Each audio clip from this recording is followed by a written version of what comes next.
All right, guys, welcome back to the Eight Limbs Podcast. I'm joined today by a very special guest. We're here with Charles Covey, a serial entrepreneur out of Dallas, Texas. Charles is involved in all things real estate, got a lot of businesses going on. I've been following his content for a while. Very insightful. He throws it like I see it. And one of the things I love about him so much is he doesn't hold back the profanity. He speaks with passion, as you guys all know I do too. Charles, happy to have you here today, man. All right, man. What an intro. It is what it fucking is, right? So we just try to call it like we see it. Hopefully we'll do a bunch of that today. It is how it is. So let's chat. Let's get into it. Charles, what does business look like for you, since you started? What are you involved in now and what do you do?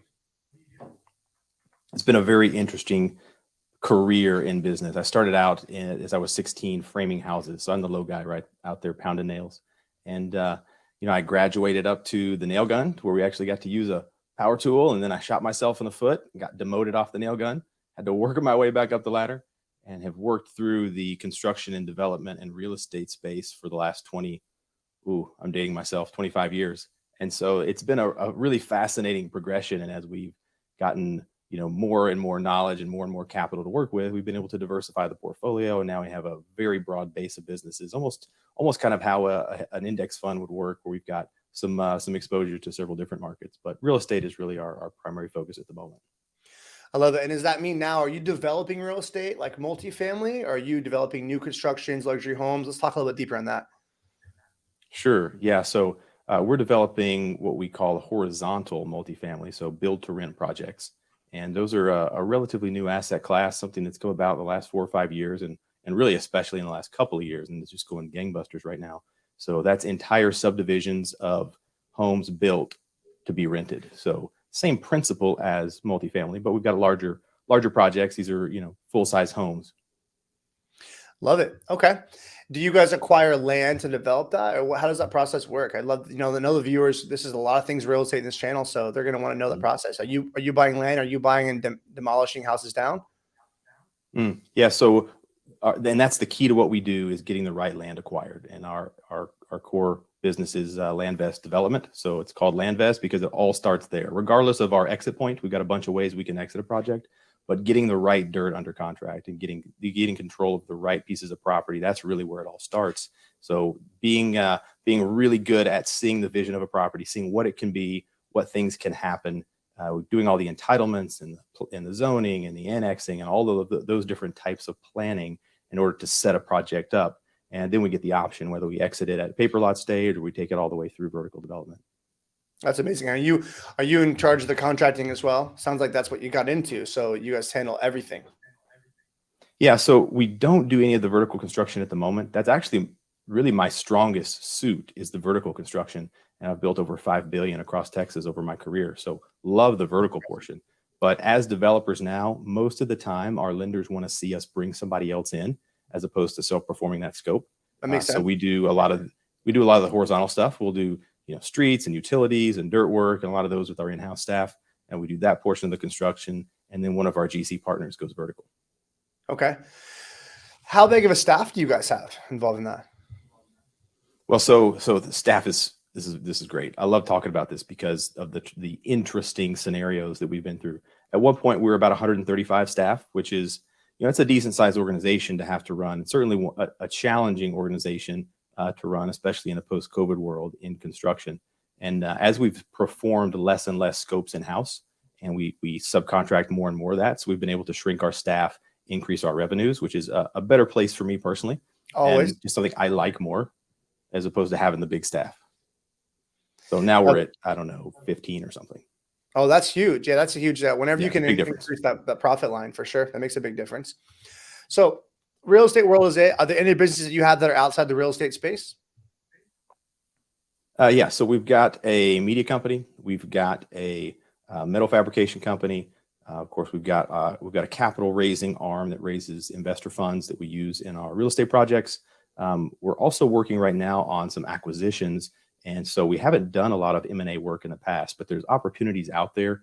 Something that we've seen, and I can go into more detail if you want. Cut me off if I. No, please. I want over here. This is all about you today. So yeah. So the M&A has been really fascinating. There's aging business owners. Let's say you probably know of some 65 to 75. They've built a company. Whether it's performing good or not maybe depending on how much time they're putting into it, they're ready to get their time back. They They're ready put to in their time. They feel at the yacht club. probably should have already gotten out of it, but they're still in it. Yep. And there's some really creative and interesting ways to acquire and run and multiply these companies. And so we're working with a few partners now on those acquisitions, and that's going to be, I think, a really fascinating and fun time for me. Yeah, I love that. Do you guys have a specific industry you like to try to acquire in?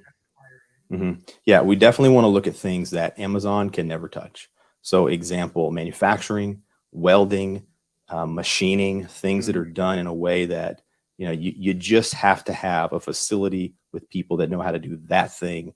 And it's dirty and greasy and it's hard work. And those kind of manufacturing processes are really fascinating to us because we feel like as we can continue to see things reshored from overseas, and that's a big thing right now, is reshoring stuff from China and across the globe. We see a lot of opportunity for those type of industries in the U.S. I love that. And that's something that interests me a lot is people that learn the acquisitions position. I was with a gentleman the other night. We had a broker's open for a large house, and this guy, he flips luxury homes. And so we went to dinner, nice steakhouse after. We're just chatting, and that's just something he does as like a way to move money, to flip luxury homes, and rolled in through C Corps. And he just recently moved to Florida because he purchased 8 different electrical companies, consolidated them into one, and is rebranding and growing them. And it was a very interesting model that I hadn't really heard someone do before. And he has a big plan for it. He's an attorney, very, very intelligent. And when the way he explained his 5-year plan, I was like, that's brilliant. And I don't think many people would think to do something like that. Yeah, I love the construction trades and worked in the construction trades for a long time. And I see those roll ups. I think Cardone's doing a thing with HVAC companies, and there's some other companies that are doing that roll up across trades. And I think that if you can find ways to help some of these smaller mom and pop companies that, they've got culture, but maybe they don't have systems and they don't have access to capital. Right. They don't have some of the things they need in order to grow. You pick up all these crazy efficiencies by rolling up. And we've seen a few of those be extremely successful. I love that. So you can tell you're very savvy in the business side of things. I love that. What does the rest of life look like for you? Like daily habits? The first video of yours that I ever saw, which immediately made me hit that follow button, was the video where you said the 3 traits of a high value man. I could not agree more with those things. And if I remember correctly, high value skill sets get you fucking paid, high value physical, mental, and spiritual states, and a high value network in which to do business with, which I agree. I'd love to talk about all those things, but let's move to the physical. What is your daily routine like, in the industry you're in? What do you do for exercise, for nutrition? Yeah, fitness has always been a significant part of my life, especially from my mid-20s on. So I was the weird kid in high school. I was homeschooled. We were the family that had the big homeschool van. That was us. Okay. And somehow I made it through, and I turned out, okay, made it to college. All those things worked out. But I didn't have that whole sporting high school experience that a lot of my friends did. So I didn't learn how to work out in that environment. So I go to college. I'm this scrawny kid. I mean, I might've been 145, 150, and just didn't know about working out. This wasn't a thing that I understood. So I just avoided it because I didn't understand it. Not a good process to follow, by the way. And so when I got into commercial construction, working in a company, and a lot of the guys were working out, I thought, I got to get into this. I really feel like this could be, I just want to look better physically was a big part of it. Turns out there's all manner of different benefits that I gained. So I got into working out in my early to mid 20s, and it's just been a really significant part of my life ever since. And I found that it's important to control the things that you can control, because there's so much that happens in the world around us that, we don't know what's coming at us. Right. Yet there's this handful of things that we absolutely 100% control the outcome. And so I want to make sure that I'm doing everything there. And a lot of my personal effort has been around brain function. So I have a very high IQ, and that's my advantage. It doesn't make me better than anybody else, but I just can now analyze the world differently. I can use my brain in an advantageous situation in a lot of cases to see data and compile information. So I have to be able to maximize that. That's one of the key advantages I possess. And so I've engineered the world around me to really fit brain performance as my number one priority. So you check in with what those things are. And we all intuitively know you got to get good sleep, and sleep is almost before everything. So I'm getting great sleep. Nutrition comes second. I just track my macros, and I eat the same stuff every day because I'm boring and I don't care. And it's very easy for me to execute. And not everybody likes to do it that way, and we'll still eat out and we'll still have a good time sometimes. But I just really like the routine nature of that and eating the same shit every day. Are So you a for me, steak that's guy? what's easy. Yeah, definitely a steak. I like cooking steak at home actually, as opposed to going out. Same. Selfishly, I think I do a better steak than they do. I So agree. cook 'em at the Traeger, you house. Traeger guy? No, so I do sous vide and then super hot sear. Those are both worked for me. The Traeger's been the game changer for me, but I'm with you. I'll go order a tomahawk at a restaurant that's $175, and I'll feel like I can do a tomahawk at home the same way, if not better. So If not better, right? yeah, it's different. Yeah. You rest it well. How about sleep? What are your sleep hacks? Do you have any do you have a cooling bed? Do you have a certain bedtime you go to bed? How do you optimize your sleep? Yeah. Yeah, so I've tracked it. I've worn the ring that Same. tracks your sleep and all those different things. Yeah. I'm not wearing the ring currently because I haven't really changed anything and I haven't seen a need to track it, but I'll probably do that again soon. I don't have anything crazy. There's a specific temperature, so I go to 68. I've got the covers, the pillow, the setup that seems to work really well. I go to bed at the same time. That's a really key item. So 10 o'clock, lights out, doesn't matter. Yeah, And agreed. you've got to really you have to still live a life, right? If I've got to go network with people, I'm going to do my best to set up my networking and my event to where I'm going to be able to get to bed on time. But I'm definitely not going to go out and get fucked up on a weeknight and get to bed at 1 a.m. and expect to be able to perform at a high level the next day. It ain't happening. Yeah, I'm just not going to, I'm going to choose not to do that thing because I'm going to choose the performance over that, 2 hours of having a good time. Yeah, and building that legacy. And so, Go ahead. No, go ahead. Yeah. One thing that's helped me a lot with sleep, there's a company called 8 Sleep. I don't know if you've heard of them before. So I've been a big into sleep hacking for a while. I wore the Whoop, the Oura Ring. And I had a chili pad for a while, but 8 Sleep is a mattress that specifically it's like a smart mattress. So it's temperature controlled. It tracks your HRV, your biometrics, and depending on what sleep state you're in, it adjusts your temperature. So it cools the bed extra cold when you first get in, and it slowly brings temperature up. Then it brings it back down, and then it brings it back up to warm you up, and it vibrates to wake you up, so you don't have that sound. It's been a really cool addition, and it's helped my sleep a lot. I'm huge like you on prioritizing good sleep. Tell me a little bit about that. So I'm a total, nerd when it comes to this stuff. I want to know what's out there in the space. So that's one that I've read about, but I haven't experienced. So if you can kind of tell me, what were the things that you noticed differently? I mean, obviously it's cool as shit. My time to fall asleep. But the time you fall asleep? My time to fall asleep, big.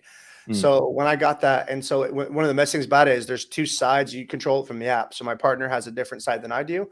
So she likes it a little bit warmer than I do. But yeah, you get in that bed, it starts pre-cooling based on your bedtime, and it keeps you in the deepest sleep state possible. So I learned this from Andrew Huberman from his podcast, is where he's sponsored by this company, 8 Sleep, and I immediately bought it. It wasn't I think it was like a $3,800 investment, well worth it to sleep like a king. And it tells you your time to fall asleep. My time to fall asleep average is 3 minutes from the time I get into my bed. And I used to lay there because the heat is one of the biggest reasons why we're restless, is our body just can't disperse the heat. So it's coldest at night when you first get in, and it slowly brings you up. And it's very scientific. It brings you up, then it brings you back down to a low temperature when you get to deep sleep, and then it brings you back up again. So it monitors where you're at, and it also regulates based on the external temperature. So it's very cold or very hot outside, it will adjust. The idea is it constantly tracks you, and it does the same data as one of those Oura Rings or Whoops would do. So it gives you your biometrics, your HRV, resting heart rate, all your data on an app, and it tracks for you just from sleeping on the bed. Gotcha. So it's giving you the data too. I'm going to have to look into that one. It sounds like that's probably something I need to spend some time on. I love being able to maximize that part. It's very cool. Yep. So you got that. You got your sleep dialed in. You got your fitness dialed in. You got your eating dialed in. And so do you have any other routines that you feel like help you be a high producer, high performer? You have supplements that you take or morning routines? Are you an ice bath guy? Yeah. So a big thing for me with the workouts, I don't do it all the time, but I'll do it. The last 2 years I've been with a trainer. Just recently stopped with a trainer, just changing up a couple of scheduling things. But having a full-time trainer was definitely helpful to really get the body to where I wanted to be, kind of that extra push, that extra maybe 10 or 15%. Sure. And I feel like I'm in as good a shape, probably the best shape I've been in my life. Body fat's low. I feel like I feel good and I look good at the same time. And for me, that it's a really comfortable place to be at 41. Now, it's interesting because everybody I know is taking some type of testosterone replacement or some kind of supplements. I'm not doing any of it right now, but I just got my testosterone tested, haven't got the results back. I monitor it about every 6 months. It's been pretty good. It's been around 800. So I'm pretty pleased with that. I think if it was at 1,000, that probably wouldn't bother me, but I really like staying all natural for right now. And I've always been that way. I've never done never been the steroid guy, never done Mhm. testosterone, but at some point there's going to come a time when I'm going to have to perform Yeah. at the level that I Hold want. the lever I when you just can. Exactly. I'm trying to stretch that out as Yep. long as I can. So I honestly, I don't think I'm that far away. Maybe I got another year or two in me before I can, when I can still naturally go after it. So supplementation, I take a multivitamin, and I take a natural root for circulation, and I take some stuff for my hair so that I don't go bald. And I that's love really it. it. So the It's super testosterone simple for statement, me. I've heard a lot of high achiever men reference that it's not even so much about the physical when they start doing the testosterone replacement, that they just get that ambition back like 25 years old. So Yep. I've heard the I've other, heard like, that a lot too. of people, they're like, hey, it's not just about building muscle. It's about you just get that fire to just go push. You get that like, Mhm. hey, I'm gonna go. What else can I acquire? And you seem like you're very ambitious already. So it doesn't seem like that. I think that'd be a clue for you. But for the men and Yeah, you, I don't feel like I've lost the drive, yeah. Tell me about you on that side of it. How do you feel? Do you see a difference? Because we go through seasons, and I definitely pick up on that. There'll be seasons and up and down, it kind of wanes and picks up as far as your, kind of mental state and how you're going after things. What's that for you, and how's that changed as you've gotten older? Yeah. So the that's a good question. I was a competitive athlete. So I competed in Brazilian Jiu-Jitsu for my entire 20s. So the 20s for me was dedicated to Jiu-Jitsu. That was like what my identity was. So I was in a really hyper competitive environment full of men that were driving each other. We all wanted to be world champions, and we were all at a very high level competing. So I think naturally optimizing the most competitive environment we could be in helped, because you're just around that. And so then I got married, I had my daughter. That's when you started to feel that ambition drop naturally, because testosterone drops naturally at that stage. And then I got Mhm. divorced. So after my divorce, I hit that point where you hit that. For me, it was my all-time low, your depression. What is my identity after divorce? And then for a lot of men, I feel like this is what helps us the most, is when we hit what we consider to be our all-time low, it either makes or breaks. So I know some Mhm. men end up in a situation where they're like, hey, I'm just going to stay here and I'm just going to go get a job at Verizon and do nothing. And it's going to be the easy route. And for me, it was like, there's no way I'm letting my life end like this. So I own 3 businesses as well. And it's something where I'm like, it's increased my drive because I had a legacy I wanted to build. And I want my daughter to be proud of me when she's 18 and can look back at my body of work and what I've built. So Mhm. I don't feel any kind of like drivelessness, but I do know a lot of men who suffer with it. And I think that my sports background helps that. I just don't have the personality traits to just sit and be like, hey, I give up, throw in the towel. Yeah, so I've wondered about that. So a good friend of mine he plays for the Dolphins. I was talking to him actually yesterday. He made a really interesting statement. And he said that, football is only a really small part of my life. And then he said something about what he was doing in business. And, he's a top 2 or 3 guy at his position. Now that's an unusual statement for a pro athlete to make, because in many cases that's their Oh, whole identity. right. Yeah, with him, absolutely not. But we talked about a little bit about he's around so much competitiveness and drive, and you just cannot help but have that spill over into a lot of other areas. And Hmm. I'm wondering what we see around us. I've mostly decentralized our business to where we have a lot of remote staff now across the planet. We're in 5 different time zones with our staff now, and I don't have that interaction the same on a daily basis. And we're not doing that whole, like get together rah rah thing. What is that doing, you think, for the whole of, what is the male psyche doing in that decentralized world that we're living in? What do you think? You did the competitive thing, the jujitsu around these guys, like, blood pumping at a high level all the time. Could you go back and do that today, and would it have the same effect? Do you think age was part of it? And how does that play into, the work from home environment? That's a good question. Yeah, so I still train. So I always going to keep that in my life, just because I'm a father. Mhm. And I do take a lot of pride in, once you feel like you're a protector, that's like how I identify. So it's not something like I'm done competing, but I'm not done training. So I'll still go and do Mhm. sparring days at the MMA gym locally. It's like full contact sparring. I have a boxing coach that's actually a pro boxer, comes to my house once a week for private pad work sessions. And I keep it up in some way. So it gave you this desire to like scratch an itch that it hasn't gone away from me.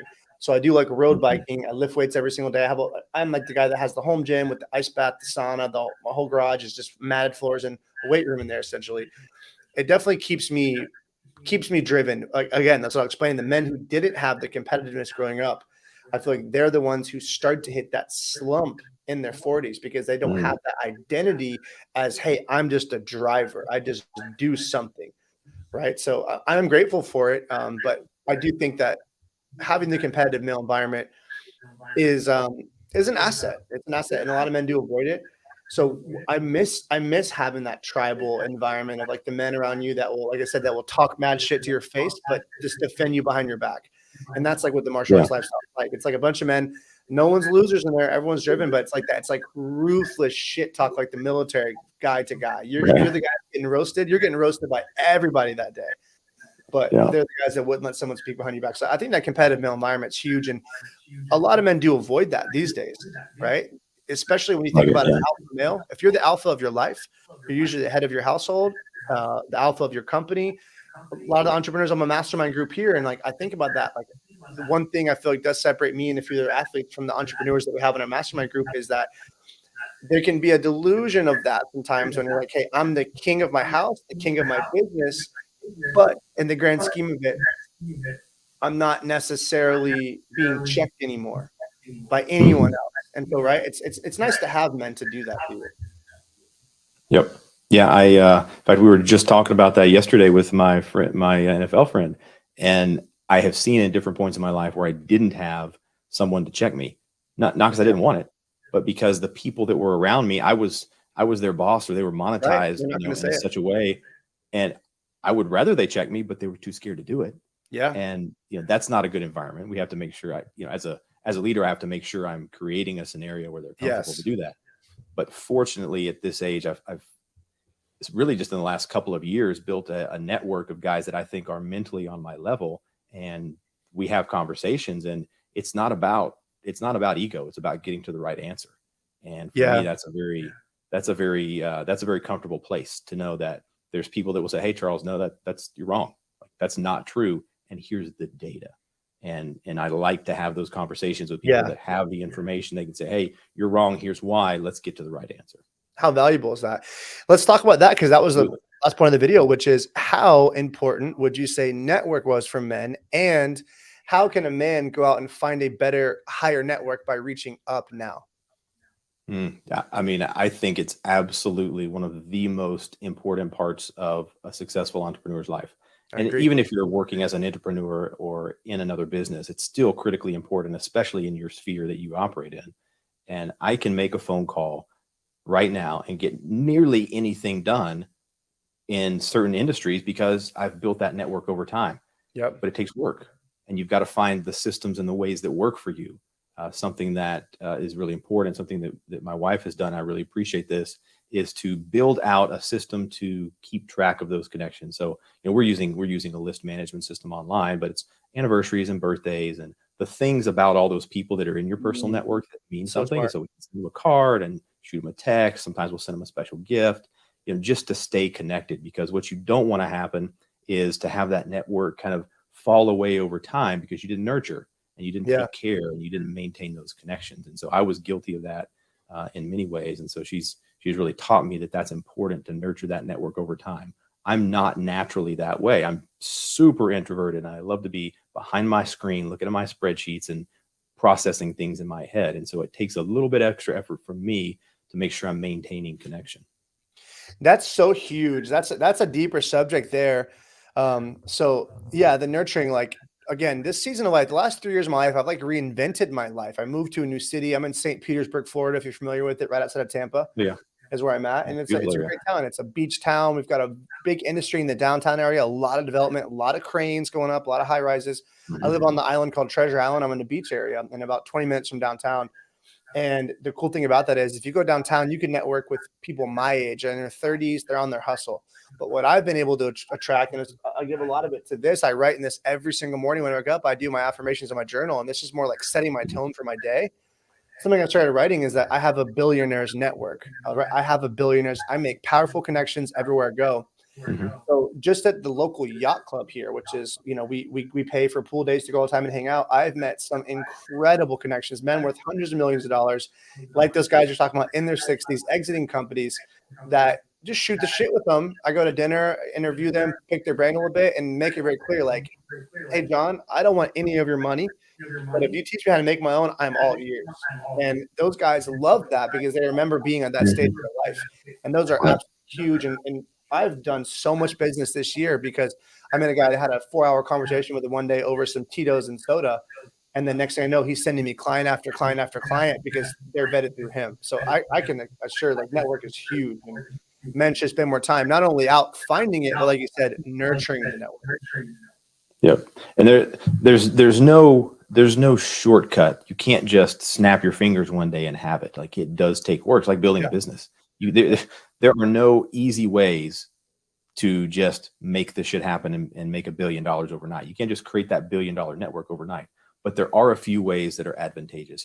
There's the right kind of masterminds. There's the right kind of groups that can kickstart that process, give you a little bit of momentum, and kind of get you on your way. Maybe it's the yacht club, like you said. Maybe it's the gun club, or it's the car club. Whatever that thing is, where are the guys that you want to meet, or that you want to be like?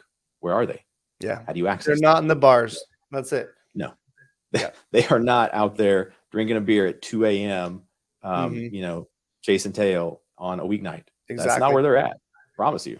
I just made a video about that. That's done really. It's got a lot of shares and a lot of comments. I made it yesterday. I posted and I was explaining, like, on that note, you're saying chasing tail was like one of the best ways to know if you're a low value man is if you subscribe to things like OnlyFans, if you watch porn all day, and if you're the guy who's following 50 of those thirst trap sexy accounts. Because I'm like, why would you allow a woman who the female attraction and lust is a very powerful effect on a male's mind? We all can fall victim to that. If we see something, visual takes our mind for a drive. So why would you follow it and allow them to steer you at 2 p.m. on Tuesday? And all of a sudden you see this, and now you're distracted from what you should be concentrating on, which is your business, your numbers, or your purpose. So I just, and so many people are agreeing with that. I'm like, don't engage with that. And if you remove yourself from that, you get your focus back. So I agree with you in that. Alex Ramosi said something in a video that I remember, it stuck out to me, is he's like, a lot of people talk about network, but he's like, I am a rare person and I want to be a rare person. He's like, by very nature, for me to find people to add to my network, they have to be rare people, which means I'm not going to find a lot of them, and it's not going to be often. And he's like, you don't find them, you start on a mission and you start building something and they find you. He's like, you don't just bump into them at the gym because they're not really going to be the most outgoing people because they've got so much inside. They're the guy in the gym that headphones in on a mission, gets the workout, gets right back to fucking work. They're not going to be the guy that's sitting down chit chatting. It seems like kind of how you would be. And I understand that. 100%. 100%. You think about, just look at the numbers. I hear people say, oh, I don't have the network. Well, okay. I mean, that's on you, bro. That's not, but you just do the numbers. The guys that are making the dollars or that are having the success, they're a fraction of 1%. Yeah. Okay. So that means you got to meet like 1,000 people to find one of them. Mm-hmm. Okay. So how many people are you meeting? Where are the places you're going? Yeah, it's going to be real fucking hard. That's kind of the point. And you want it to be so that everybody else doesn't have access to it. It wouldn't be special if it wasn't hard. But also to that, it's like, go make something of yourself first, right? That's something too that I was telling a gentleman. There's a guy, he was like, he speaks network, and I was like, hey, I'll be honest with you, based on how you come off to me, if I came to your page, your social media, it would be hard for someone of the network that you're reaching for to see the value in spending time to converse with you based on the kind of stuff you post and you share. So I think a lot of it is like attracts like. So if you're a high value guy or you're reaching up, you're going to look at, hey, and there's something I can value. There's some collaboration. There's something, right, that you can benefit from. So I think one thing I really want the people who see this to be able to see is like, what can men do to be able to find a better network? I want your take on that. Kind of give mine, which is to value yourself. But what do you think is something that men can do immediately to find a better network if they're reaching up? Yeah, I think it's twofold. I think it's exactly the things that we mentioned. One, you've got to be on the path to that place you want to go. Yeah. If they can see that you're on the path, and people come to me and say, hey, I want you to mentor me, and we'll engage for a little bit, and I'll realize, hey, you know what? I just spent 30 minutes with you. I gave you some very specific actionables, and you did do a damn thing. And then you came back next week and you wanted more free information. Fuck you. I don't have time for that. Yeah, dude. I will definitely give that time to somebody that's going to go do the work. If you're going to do the work, I will give and give and give. And I will help you with it, with everything that I have, if I can see that you're going to do the work. But that's just a rare guy that's going to go and put those things into practice. And so you've got to be doing those things. You've got to be it's got to be obvious to this person that you're going to do the work. Yeah. And then they'll give for sure. And then second is you've got to be in the places and you have to have access to the places where those guys are. And so some of those you can access with relatively low income, but a lot of them you gotta pay to play. have the income to get in the door. Exactly. And that's just part of the deal. You can't be in the Ferrari club if you don't have a fucking Ferrari. That's the stage of life I'm in right now is accessing those places, and that's it. You got to pay. Yeah. Funny you bring that up, that analogy, because the gentleman I was referring to, John, that I met at the yacht club, has 2 Ferraris. One's a 2023, and that was the first event he invited me to. He said, "Hey, I'm going to a private dinner at the Ferrari dealership in Clearwater. Do you want to join me?" You bet your fucking ass I do.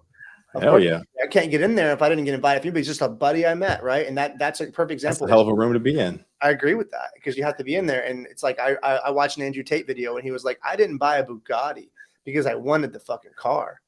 He's like, I bought a Bugatti so I can go to Bugatti events. He's like, that's why I bought the car. I can get to those events, you know, and that's a big one for sure. Yeah, I can relate to this a little bit. So when I bought our Rolls-Royce Phantom, part of it was to get in the club. Did I need a Phantom? No, it was fucking awesome though. Yeah. So to get in that club though, that is a certain amount of street credibility, and the amount of connections and the amount of people that I got access to because of that, because they could see. Now, it wasn't a stretch. I wasn't going out and buying something I couldn't afford. Right. But I had done the work to get to that point. And once I had done the work to get to that point, now they could see, okay, so this guy's willing to do the work. He has some class. He's got taste. And so, yeah, let's chop it up. Let's talk about these things. And the people that I was able to get access to, I mean, that was an amazing key to a lot of relationships. And it's really interesting in the car world. Now, there's some bullshit just like there is anywhere. And there's a bunch of people flexing that shouldn't be. But there are some real motherfuckers out there who love cars, and they made a bunch of money. They'll be happy to share their secrets with you. I love that. You reminded me of something we said that the network too, about giving your advice to someone. I remember reading this quote that Warren Buffett said when he first went to Charles Munger for his mentorship. And he said, "Hey, I'll work for you for free." And he said, "You're still overpriced," insinuating like you would benefit so much from working for me for free. You need to be paying me to get this information. Right. And I think that's huge. And then for the car thing, good. Well, I was going to say that's a third tier to this thing we were talking about. You've got to be able to offer some value to them. Give something. You know what you might be offering the feeling that they get when they give you some information and you go do it. That's one thing, and that doesn't cost you a lot to offer that. But there may be something you need to go out and do for them. Maybe it's you need to donate to their charity, or you need to go volunteer at the charity that means a lot to them. You know, you got to find something to do to pique their interest, because believe me, you're not the only one that's trying to get some of their time. Yeah, that's exactly. Find a way to add value. That's what I was saying. I say like, and it's lately, like once I decided that's what I wanted to do, was find a higher level network of men who have done 10 times what I've done in business, 100 times what I've done in business. It's happening frequently now because I'm setting myself in that frequency. And, you know, your frequency is what you frequently see. So it's like, it's the vibe I'm in right now. But that's really why I have that line that I love to drop, and I find the right time. But I say, hey, listen, just so you're clear, I don't want any of your fucking money. But if you teach me how to make my own, I'm all ears. And I feel like that puts them at ease, because they're used to guys. They're waiting for it. It's like a woman that's very attractive, waiting for the guy to make the move. They're waiting for the guy to be like, what? And I don't want your fucking money, dude. You know, like if you're going to, I'm not going to fight you to pay the tab. Obviously, if you're worth a couple $100 million, but at the same time, like I just want to connect and feel what you've done. That's a huge one. So I love that. Let's get into another topic, which I think is important here, is relationships. Like, you know, your wife's an influencer on social media. I've seen some of you guys' content together. How's the dynamic with your relationship? Because she is a entrepreneur as well, and she's in different businesses, correct? Yep. Yeah. So there was a time when we were working hand in hand, you know, 50-50 in some of these businesses, and, you know, really working with each other, alongside each other every day. And we've gradually over time been able to go do separate things that really kind of piqued our interest, or the things that we were excited about, which has been a great season for us to be in, and to be able to go out there and basically just find the things that make us the most happy and do more of that. I love it. What is the dynamic like for you guys then at work? Like when you were working hand in hand every day, was it still the roles of like masculine, feminine provider, or was it just clear like we're partners in business and we're going to operate things 50-50, make decisions equally?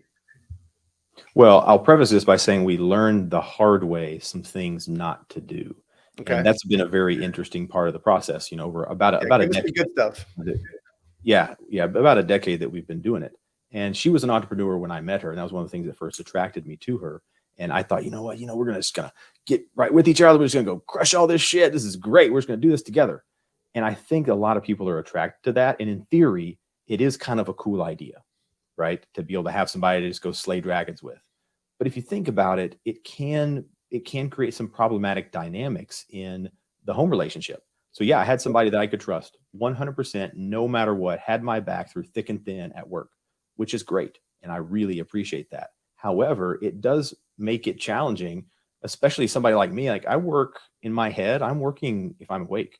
Like there's no turn off for me. The things that I enjoy most about life are solving the problems that I have at work. So there's my hobby is my work. I don't have an off switch. Well, Alicia is different. She likes to have that off switch and be able to disconnect from work a little bit. I think that's part of her trying to seek that feminine energy.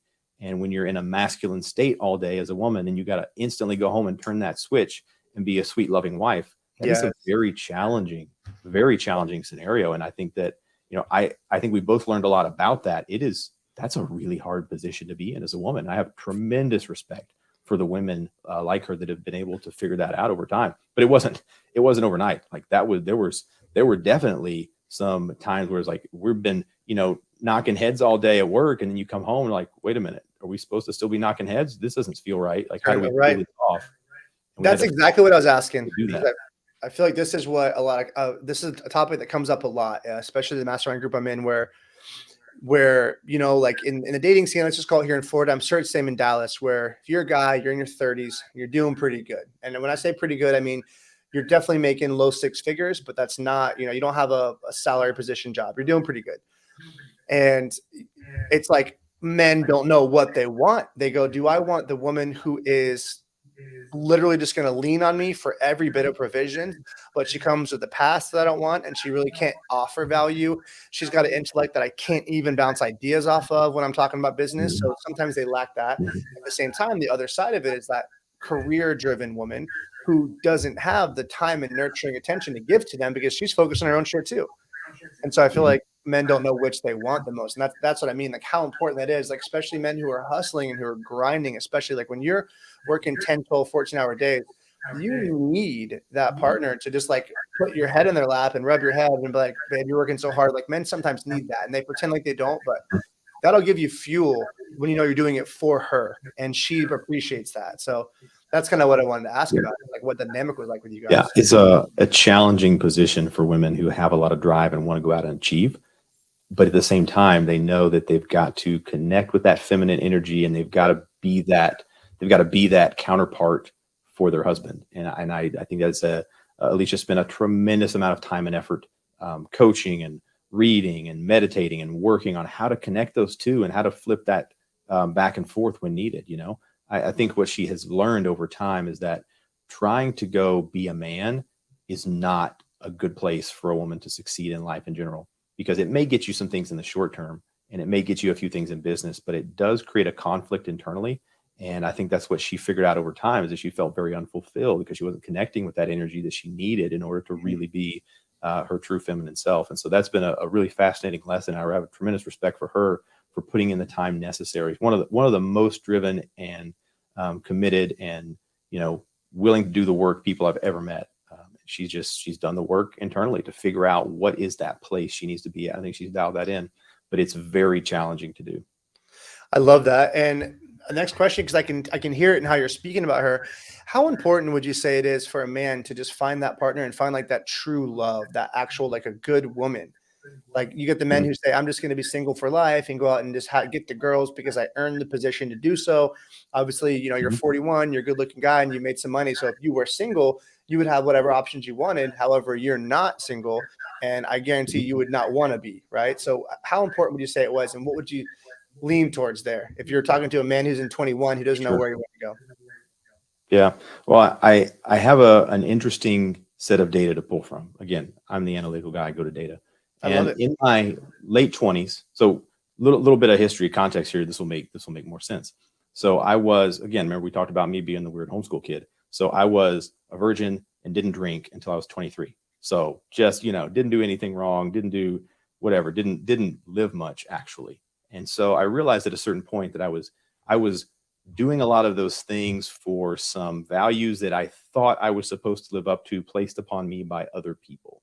And I realized at a certain point, hey bro, this is on you. It's your life. You got to make the call, do what you want to do. And what they want you to do, it's really it's not their place. Good And call. so that perspective was really freeing for me. And so it allowed me to in my mid-20s and into my early 30s, kind of figure out the things that I wanted to go see and do and experience in the world. And so I was very fortunate to be able to go and do most of the things as a single guy that I would want to do. And so when Alicia came along, I was very much in a position. I just had assumed at that point, I'm not getting married because it's probably not out there. I had scoured the earth trying to find what I thought was the ideal woman and hadn't found it. And I was cool with it. And so, internally, I've realized I don't need that to be a complete human. But at the same time, I've seen the other side of that, and I'm a better person and a happier person in that relationship, and that creates a certain stability, and it creates a certain level of motivation, and it creates a level of focus. And there are just so many advantages that I found. So Yeah. I don't think there's a right or wrong answer to that. I just know for me personally, I've really enjoyed being married and all of the advantages that has. Yeah, I think it's huge. I mean, I think that dynamic works so well because it is natural. It's there. There's a beautiful bond that can be added from a man and a woman together. And like you said, for motivation, right? Like I've got a daughter and I've an amazing partner now, which I'm asking those questions because my partner now, who I don't like to use the word girlfriend because it just sounds like it's a silly word for the age that we're at and for how connected we are. But she Mm. worked in my business for a year before we ever even had any feelings for each other. And it was allowed for me to look in and see, like, I see your work ethic, I see your ambition, your intellect, your hustle, and how my nervous system is more calm around you than anyone else I know in my life. So it naturally happened for us. But I can definitely say, like, it makes life that much better when you find someone that you just truly, for me, if I was alone, I could be a jujitsu guy on the beach that would surf and that could teach jujitsu, and I could live with no money and I could probably be happy and I would probably live a good life. But being a Mhm. father and having a partner, that's really where the ambition starts to kick in for me. Because now you're like, there's no way I'll let them not eat the good food, not live in a good place. So like, do you feel like that helps you two having a wife and be like, hey, like Mhm. she was successful on your own, but you're like, hey, I'm gonna push because you deserve that, and I'm gonna give you the best I could possibly give. Is there any of that for you? Well, I completely agree with that. And so for me, I tend to, and we see this sometimes because Alicia likes to travel. And in fact, she's in Paris right now. She's been in Paris for about a month and a half. She loves freaking Paris. And Oh my so God, that's a unfortunately, long time. yeah, it's fortunate. I was over there over New Year's, so we got to spend some Okay. time together and travel a little bit. So she's spending time in Europe, and she loves to be able to go over there and just the vibe in Paris for her is just it really connects with I think the feminine side, and she loves to be there. So fortunately, she's in a position she can do that. Most of the work that she does, she's able to do remotely, and she's able to still manage all of her tasks. So it's not a vacation; she's just there working and experiencing all that that Paris has to offer. So I can see during those times when we're not physically together, I'm such a simple guy in many ways. I like a few nice things, but for the most part, I don't require that much. Yeah. And I'm not in that way. It's not motivating sometimes for me to go out and, kill because I tend to just be very comfortable with so little, but it's an extra level of, and I have to sometimes catch myself and be like, hey bro, you got these goals and you said you wanted them and you're not going to negotiate with yourself. So you need to go do them. Yep. But when you've got a wife there and there's something that's really rewarding, I like to be able to say it gave me a lot of good feelings to just be able to tell you that my wife's in Paris for 6 weeks. That made Yeah. me feel good. Yeah, I can help make these things happen. Or the fact that she's got, this collection of purses or shoes or all the things that she's put together that she really loves. Right. Now we do this stuff together, obviously, right? So she did her part to earn this stuff too. But there's a certain component of earning money and making her comfortable that is extremely rewarding as a guy. Yeah. Well, And I that's how think outlets show themselves now. right, right. Like, And I think that I'm in one of my happiest places when I'm making her happy. And I think that's just a natural thing. Men are programmed exactly. that way. Right. You get And pleasure and from that. it's absolutely, absolutely. So I don't really need all this shit for myself, but I love to be able to give stuff to somebody else and to see them so happy, so thankful and grateful that they can live a life that way. So there's certainly something to that. And that's for me, I found to be very motivating. Yeah, I heard this psychological speech today, and I loved it when it was like, the modern world, testosterone and being an alpha doesn't require what it used to. There's no longer a lion to kill or predators to have to fend off when you're crossing the path at night. So now it manifests through provisions, right? It's provisions like, hey, like men assert their dominance on, hey, we've got a great house to live in and we've got our groceries we want and we're driving nice vehicles and we can take that flight. And so that's like that primitive urge to provide and protect, but just that's our modern way we do it now, right? Sure. Yeah, I agree. And for me, I need to set those lions and tigers and bears to go kill. I need to set those things. If I don't have those big hairy things to go out there and chase after, what am I doing? Like I need that level of big scary things to go after, and that's a thing for me that is I've got to provide those and put those on the board. Like, hey, this thing that's that's going to be hard. All right, let's go do it. And I've got to have those things in front of me staring at me. I love it. So a quick question for you too. How has goal setting affected you? And what does a 5-year goal for Charles Covey look like? Yeah, for sure. Goal setting is one that I think has been interesting. I still don't feel like I have it dialed in. Maybe I don't ever. I just always feel like goal setting for me, I'm just never doing it perfectly. And maybe that's just a natural because I'm always trying to reinvent and always trying to get better. And I just never think I'm quite there. But what's been fascinating, and this is really, I'm seeing things come to fruition now that these were goals that I set 5, 6, 7 years ago. Let's say 2000, it was probably 16 or 17. I set some very specific goals about what I wanted to do as a company. And we had a single operating business at that time. And what I wanted to do as a company and what I wanted our holdings company to go out and acquire and to be operating as a fund where we had the ability to go touch many different types of companies. And I look up and holy shit, that's what we're doing. And it's like you don't realize you're just doing the things and you're hitting you're hitting the goals and you look up like, oh my God, that's stuff I wrote down. I found a note in my phone not too long ago of some stuff that I said, there was some stuff we didn't make. And then there was some other really big stuff and holy shit, we did it and blew right past it. So that part's been interesting because, many times I feel like I'm not good at goal setting and I could do it better and I could check in more regularly. But we are doing it and we're mentally focusing on it. It's there. And I think about these things every single day and it's pulling me that direction. And even though you don't see it with the weeds all around you, sometimes you look up for a second, you're like, holy shit, we actually are doing it. Yeah, you realize it in the moment. I think that was one of the biggest ones for me, which just some could be a small goal, but for me, it was one of the biggest ones achieved was when I remember writing in my journal, I am so grateful and happy now that I made $35,000 a month. And I wrote that at a time where I wasn't hitting that number. And so you just forget. And then like you move on, like you said, then you look back and you start hitting multiple months way above that. But I remember looking back in a journal I had from 2 years ago and seeing that page that day, because I was just sitting on my desk and I was like, oh, shit, I need to take a minute and actually celebrate that. Because you get caught up in the game of it and you don't even think about celebrating those goals. Like that was a goal once. And then you get it. And then you're always like, more. What's the next? But yeah, you do set these goals and they come quick and sometimes you don't realize them. So that's something I think I'm working on my life a lot is trying to balance the ambition with the presence and being like, hey, like, of course I want more. Like my goal now, I have a house that I want to buy on the island. It's a waterfront house. It's a $5 million home. I'm not there yet. And interesting enough, this is the 8 Limbs podcast. My company is 8 Limbs Creative and this house's address is 8 Paradise Lane. So it's just feels and I ride by all the time. Feels right, doesn't it?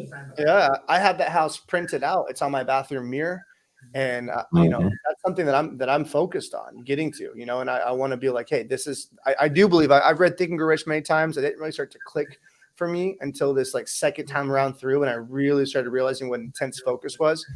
But yeah, setting a goal and obsessing over it there's magic in that, huge magic in that, and absolute magic. Obsessive personality to kind of be like, hey, like I'm going to just like you said, like a hunter. I'm going to primal hunter. You use the term hunting and something to kill a couple times, and that's a good analogy when you think like, what was that? If you and you rewind 500 years or 5,000 years, and we're in a hunting party. We are not talking about anything else but going out and killing that fucking buffalo or whatever we're hunting. There's no time. You're hyper focused on it until the kill is made. We celebrate. Hell yeah. We drag it back. Women have the fire ready. It's like people have lost the hyper focus and the concentration in our modern world with the social media, and everyone's chasing the little carrots and the squirrels everywhere. So I think goals are something that men are missing a lot of. And the men that I talk to that want to increase their life, like you said, you can chat with them and say, hey, well, what are you doing now? And it takes you 20 minutes to audit their life. And you go, you can improve living like this, man. You're not doing anything different. You still have time for TV, you know? Well, you asked about a big goal for me, 5-year goal. So I'm 3 years out. I had a 5-year goal 2 years ago, and that was to build a skyscraper. So that's 25 stories plus.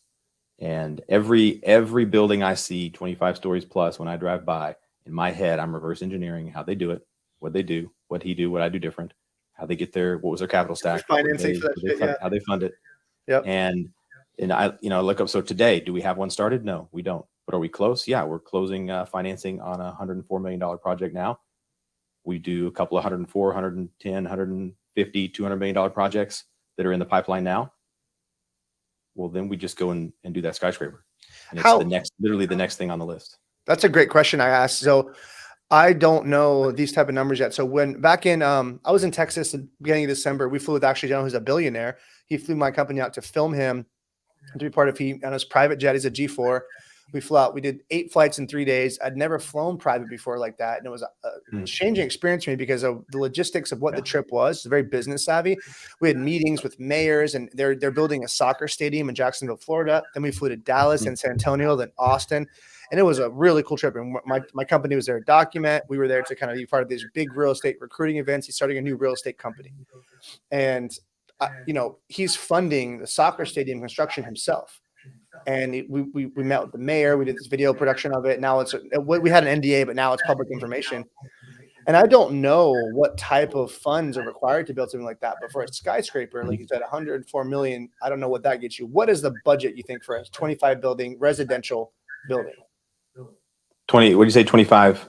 25 story, like residential, luxury townhome, luxury apartments, or that's what I'm assuming you're talking about, unless you're talking about commercial. Yeah, it'd be 100 to 200 million. Yeah. Okay. So we're actually working on projects of nearly the scale dollar wise. They're just horizontal. It's just a little bit different scenario. You've got a lot of complexity when you get into the urban core where these are going to be happening. So construction timelines, approval timelines tend to be stretched out. They tend to be a little more complex. And so it just is a little more challenging. And so, we're actually not that far away, which is exciting. So I have a couple of friends that are doing some of their first projects on high rises now. And so it's interesting, just to see those processes and similar paths that they took and how they got there.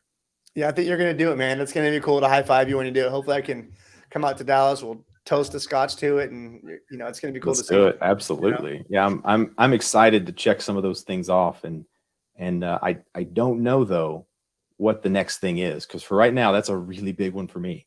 Mm-hmm. And so when we close financing on that tower, that's a big moment. When we get the CO and everybody moves in this big motherfucker, that's a big moment. I don't know yet what the next one's going to be. I'm still working on what that next big hairy thing is going to be after that.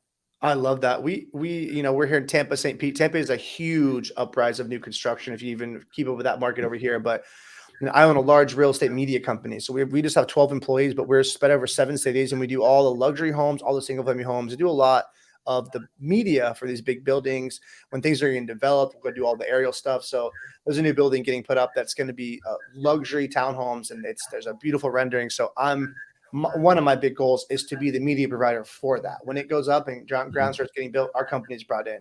We've done one large development like that before, and it's the highest budget of anything we do in the media business. We do something like that for them, breaking ground to the year and a half it takes to get the thing up and going. So that's something that I'm trying to lock into too. Luckily here in the area, my company is like the company when it comes to real estate media. I work my ass off to be dominant in that space. And I really hope that we can evolve. So from my end, I want to be able to capture the media. You already want to put one up, but I love how there's different goals in different seasons, and it's cool. Yeah. What do you think? What's that next thing need to be for you after you? What's that? Maybe it's 7, 8, 10 years out. What do you think? What do you think that's going to be? What's that big hairy thing that's hanging out there for you? Yeah, that's a great question. I mean, so much has happened in just a year. This last year, this past year I had this amazing realization for me that I kind of snapped into this understanding, this knowing. I was very connected in the social scene here in St. Pete with a lot of high level men, a lot of high level distractions, a lot of high level yacht parties and the fun stuff to do, the mansion parties, all the stuff. And I realized I was like, I'm done being a guest at these mansion parties and on these boats. It kind of like, it's like this frustrated feeling I had inside. So this last year, and I told everyone at my birthday dinner, which was in December, I was like, hey guys, you're not going to see me this next year at all. I'm going to completely go monk mode and just go ghost and just lock in. And we were able to 6x our business in a year with focus because I was obsessed with anything, bro. No going out at night. We worked 7 days a week and we were locked in. And I recruited 3 new team members and 3 new powerful team members that we accomplished a lot more. So for me, I can see getting involved in the luxury real estate side on YouTube and doing a lot of stuff with big luxury properties. We do a show now. We do co-present luxury listings with agents and we take 10% their commission.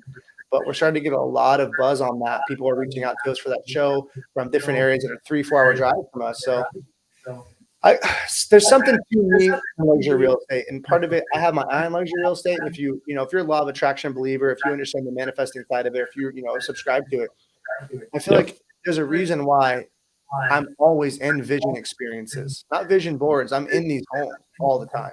I'm always around them in these places. So whether it's me getting into the real estate side of things, me getting into the development side of things, I don't know. But right now, it's scaling the media business. We sell an online course that teaches agents how to do their own content media, which is doing well for us.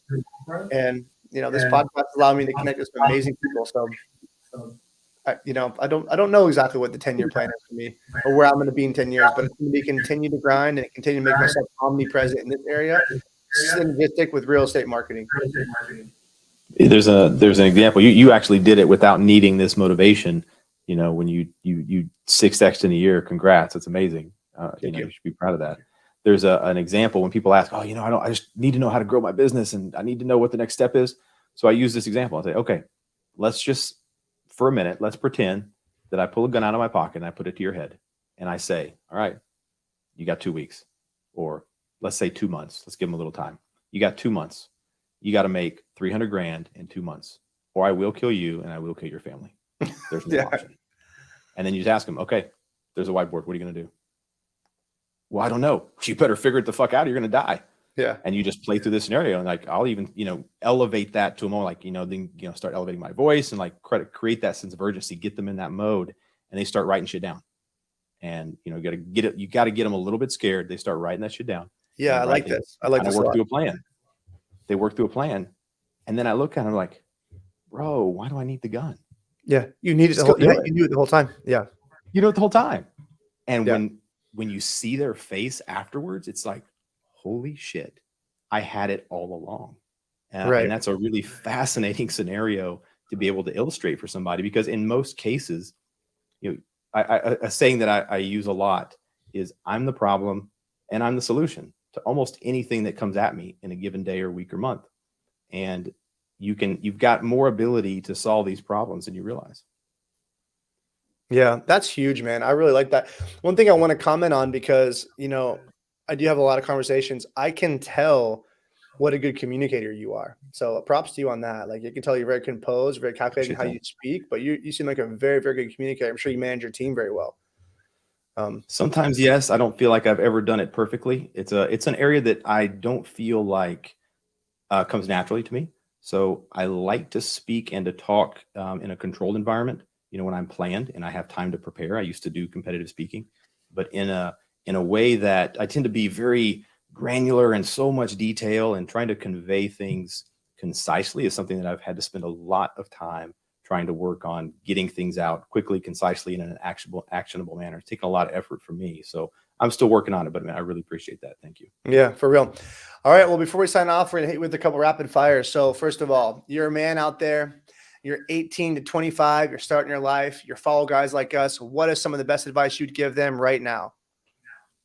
Best advice I would give them right now is to think about what is the skill set that you possess, and are you spending the time necessary to develop a very monetizable skill set? I say it all the time. Skill sets get fucking paid. So you have to develop a skill set. You have to find a place. You can't be everything to everybody. Find a thing you're good at, you like, and get really, really good at it. Become the very best at that thing. You have the fucking internet. Go learn. Go watch the YouTube and get good. And then the last part to that would be, how important would it be to limit the distractions that you have? Because obviously people want to live their life. They want to go out and have some fun. But I want to hear your take on this. My take has always been, it's going to be a lot more fun. Winning's a lot more fun than fun is fun. So it's a lot more fun Oh when you yeah. can go have the experience and you can actually buy that $175 steak at the restaurant and go do the thing rather than just worrying about the $5 drinks or the beers with your buddies. So what's your take on that? I 100% agree with you that winning is fun, way the hell more than fun is fun. And this would be advice to me at 25, because at 25, 26, 27, I was out there chasing girls and getting drunk and going to the club every night. And I thought that that was fun. But what I found out later is that stacking up a bunch of C notes is way the hell more fun, because That's right. that opens up doors that you could never even imagine when you're just there buying beers at the bar. It's a totally different world. So a little bit of delayed gratification goes a really, really long way in your 20s. Yeah, I love that. There's something that I remember hearing from a book that I read, which is that if you think that you're a good person, you really believe you're a good person, and you think there's potential inside you, it's unethical to not go get fucking rich, because the impact in the world that you could make is so much better when you have the commands of the resources of life. So if you think that you're a good person and you behind the steering wheel, you have to go do it because you owe it to the world. And that was a really well said point made. Love that. Yeah. Absolutely agree. I love it too. Well, Charles, it's been an absolute pleasure, brother. Thank you so much. We're going to wrap it up here. Once again, guys, Charles, where can we find you on social media? Find me on Instagram and the other platforms at Charles Covey. Straightforward, very simple. I only have one account on those. So I would love to interact with you. Find me. Glad to chop it up and talk about life and business and all the things that are going on. So look forward Awesome, brother. to meeting Thank some of you, you again. guys. Been very insightful. It's a pleasure to have you. Love it. Wishing you guys the best.